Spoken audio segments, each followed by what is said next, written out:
You're finally on that family vacation you've been looking forward to all year. You're lounging in the hotel room, right on the verge of beating the hardest boss in your favorite game, when suddenly, the battery icon starts blinking red. Panic sets in. You drop everything, grab your charging cord, and sprint toward the nearest wall outlet to save your progress before the screen goes black. But there is a massive problem. You look at your charger plug, and it has 2 flat prongs. Then you look at the foreign wall outlet, and it has 3 round holes. These pieces are completely incompatible. They speak totally different physical languages. If you try to force that flat plug into those round holes, you're only going to break your charger, the wall, or both. Right as all hope seems lost, your mom walks in and holds out a solution, a chunky plastic travel adapter block. This little block is brilliant. The back of the adapter has slots perfectly shaped to accept your 2 flat prongs.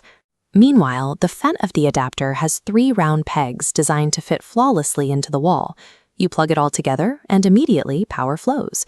The tablet chimes, the screen lights up, and your game is saved. Whenever you have 2 different shapes that need to connect without breaking each other, an adapter acts as the perfect invisible middleman.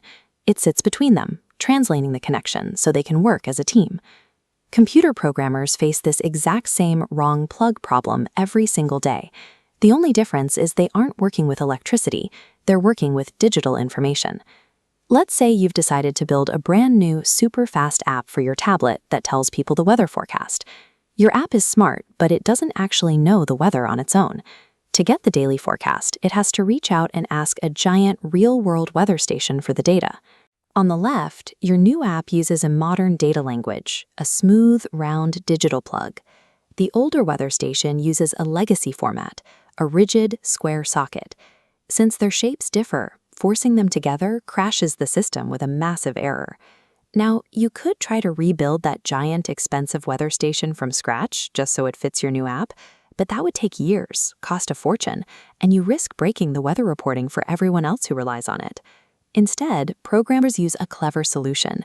They write a tiny, specialized piece of code called the adapter pattern. This code adapter slides between the app and weather station. The older station sends a square block of legacy data. The adapter catches it, squishing the square shape into a modern round shape, enhance the translated message to your app. The software adapter successfully translates the information on the fly.